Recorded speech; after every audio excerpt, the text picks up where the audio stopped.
तुझ हमारे मन के हे प्रभु, दुर्विचार सब दूर करो।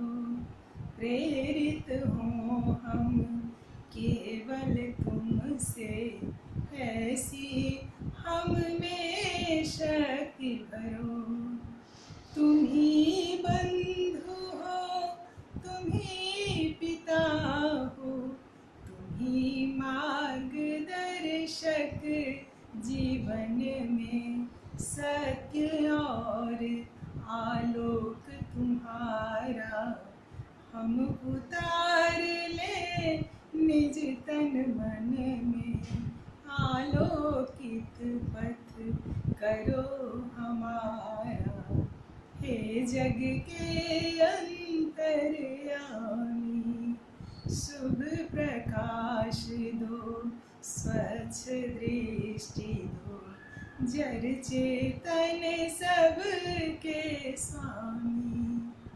इसी के साथ आज मैं पुनः उपस्थित हूँ हिंदी 10वां पाठ लेकर, जिसका नाम है ईर्ष्या, तू न गई मेरे तन से।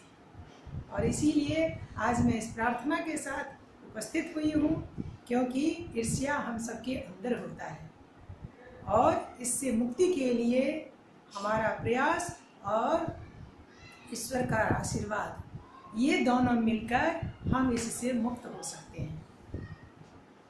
तो ईर्ष्या पाठ है जिस शीर्षक का राइटर हैं रामधारी सिंह दिनकर। इन्होंने लिखा है, रामधारी सिंह दिनकर ने। यहाँ कुछ शब्दार्थ लिखा हुआ है, वो इस तरह से है। ह्रास मतलब होता है गिरावट, गिरना। ह्रास मतलब क्षय होता है, नीचे गिरना। ध्येय होता है उद्देश्य, लक्ष्य। सुकर्म, सुकर्म होता है, कर्म दो तरह का होता है, एक सुकर्म और एक दुष्कर्म, एक बुरा काम और एक अच्छा काम। तो सुकर्म हो गया अच्छा काम। बदतर, बदतर मतलब होता है खराब, बुरा। वनिस्पत, वनिस्पत मतलब होता है इसके अलावा, बजाय। दो वस्तु को जब हम तुलना करते हैं, इसके वनस्पति ये अच्छा है, इस तरह से इस सेंस में इसका प्रयोग करते हैं। प्रतिद्वंदी, प्रतिद्वंदी होता है जिसके साथ हमारा प्रतिस्पर्धा है, जिसके साथ हमारी क्यों इस विपक्षी कहेंगे। व्यापी, व्यापी मतलब होता है व्याप्त से व्यापी, व्याप्त मतलब फैला हुआ, व्यापी मतलब फैलाव। स्पर्धा, स्पर्धा होता है प्रतियोगिता। संकीर्ण, संकीर्ण होता सिकुड़ा हुआ, मतलब छोटे मानसिकता, संकुचित मानसिकता। उन्नत, उन्नत मतलब होता है ऊंचा। ये ईर्ष्या, ईर्ष्या क्या है? ईर्ष्या मानव के अंदर पलने वाला एक घातक कष्ट, रोग है। इसको रोग ही कहेंगे, जो इंसान अपने अंदर पालता है और उसे समझ नहीं आता कि ये इतना विषाक्त है, इतना घातक है कि उसी इंसान को समाप्त करने लगता है, जिसके अंदर ये है। जाहिर सी बात है, मेरे अंदर कोई रोग रहेगा तो नुकसान किसको होगा? स्वयं का नुकसान होना, ये ईर्ष्या दिखाता है। ईर्ष्या मतलब होता है जलन। ईर्ष्या का मतलब क्या हुआ? जलन। और जब जलन होगा और मेरे अंदर कोई ईर्ष्या है, किसी तरह की ईर्ष्या है, तो मेरे अंदर ये जलन होगा, तो हानि क्या होगा? मेरा होगा, यानी मेरे अंदर का भाग जलेगा, मेरा मन जलेगा, मेरा हृदय जलेगा। यही ईर्ष्या है। ईर्ष्या से हर मानव को बचना चाहिए। उसका उपाय भी है, हम किस तरह से इससे बचें। यदि हम चाहें तो कोई कार्य असंभव नहीं होता। इसको आसानी से हम इस बीमारी से भी छुटकारा पा सकते हैं। और ये आपको एहसास कैसे होगा? मेरे अंदर ईर्ष्या पल रहा है, ये एहसास कैसे होगा? इसका कहा गया है कि ईर्ष्या की छोटी बेटी है, ईर्ष्या की बड़ी बेटी है निंदा। जब हम अपने आप को निंदा में उलझाते हैं, किसी के शिकायत में उलझाते हैं, तो उससे ये स्पष्ट होता है कि मेरे अंदर ईर्ष्या पल रहा है। इसी तरह का कहानी है। इसमें रामधारी सिंह दिनकर कह रहे हैं कि एक वकील थे जो संपन्न थे, उनके घर में सब कुछ था, जो आज आधुनिक युग में जो आवश्यक की वस्तुएं हैं उनके पास मौजूद थी। उनके परिवार में जो सदस्य होने चाहिए, पत्नी, बाल बच्चे सब थे, सब सुशील सुंदर थे। फिर भी वो अपने जीवन से संतुष्ट नहीं थे, सुखी नहीं थे, वो परेशान रहते थे। क्यों परेशान रहते थे? क्योंकि उनके बगल में, उनके बाजू में एक बीमा एजेंट थे, जिन्हें देखकर ये परेशान रहते थे और सोचते रहते थे कि काश ये बंगला, ये गाड़ी, ये जो सुख उनके पास है, ये मेरे पास होता तो कितना अच्छा होता। यानी वो अपने सुख को भूल गए, जो ईश्वर से उनको मिला उसका आनंद वो नहीं उठा पाए, और सब कुछ रहते हुए भी दूसरों पर निगाहें बैठाने लगे, दूसरों पर नज़र रखने लगे, और उससे एक अंदर जलन का भाव उत्पन्न हुआ, जिसको ईर्ष्या कहते हैं। तो ये कवि का कहना है कि ये ईर्ष्या जो है वो घातक है हर मानव के लिए। जिसके अंदर ये पलेगा वो उसको नष्ट कर देगा। ईर्ष्या दो प्रकार के होते हैं, एक उत्साह अभिप्रेरित, एक द्वेषात्मक।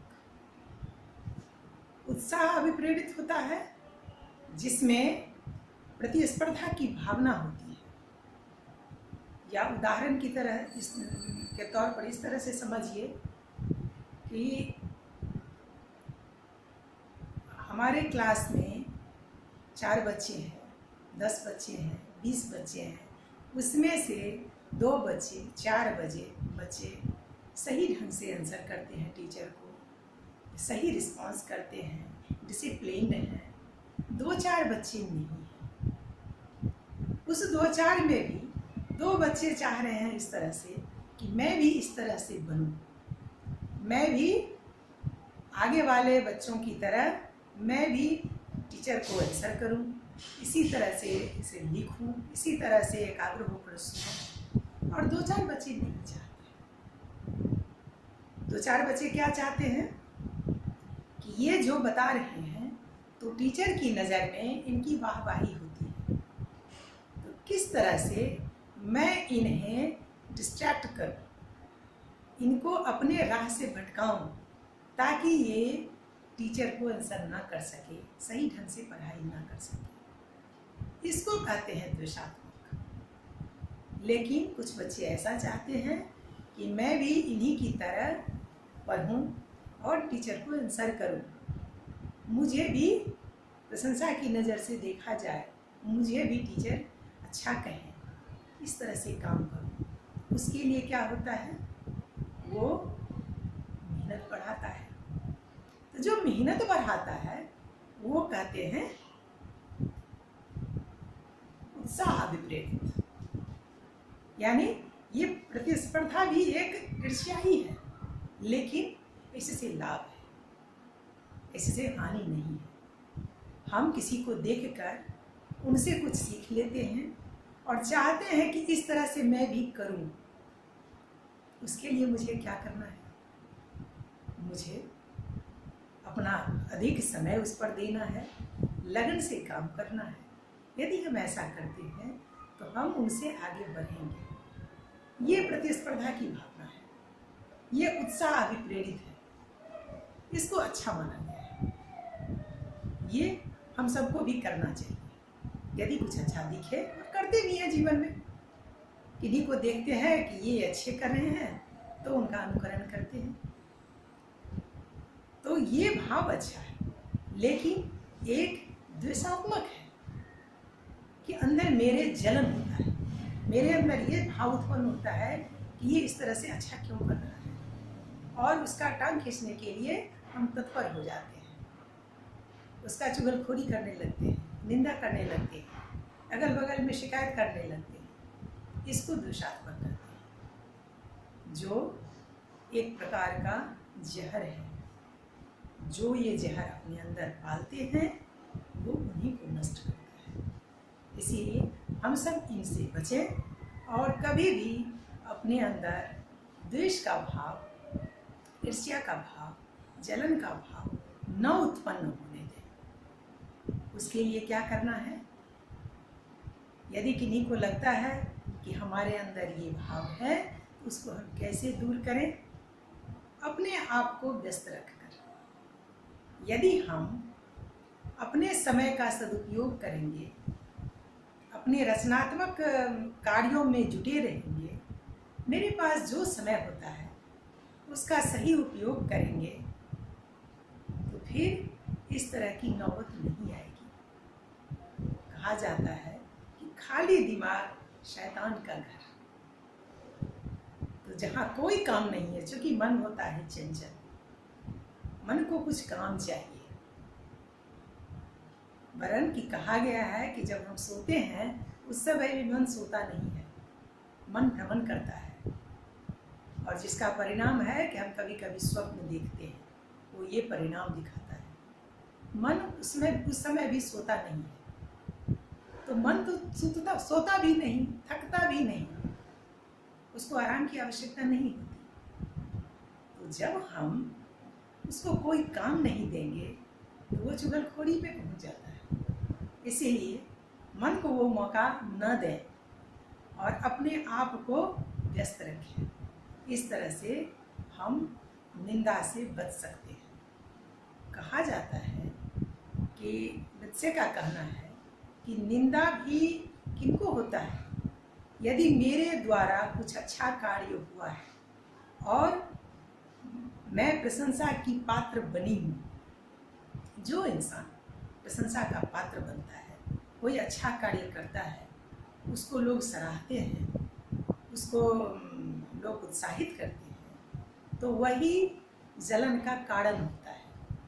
जो जलनशील लोग हैं, जो ईर्ष्यालु लोग हैं, उसी बात से जलने लगते हैं।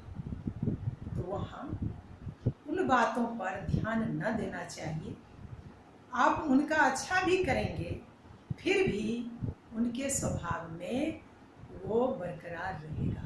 जब तक वो अपना भला खुद नहीं करेंगे, वो आपके वश का चीज़ नहीं है, क्योंकि वो रोग उनके अंदर का है और ये कोई भी डॉक्टर उसका इलाज नहीं कर सकते। इसके लिए उनको खुद ही प्रयास करना होगा। इसलिए वैसे लोगों से परहेज करना चाहिए, बचना चाहिए। वो कुछ करते हैं, करने दें उनका कार्य, लेकिन हम अपने मन को मैला ना करें, अपने मन को हेल्दी रखें, स्वस्थ रखें और व्यस्त रहें। धन्यवाद।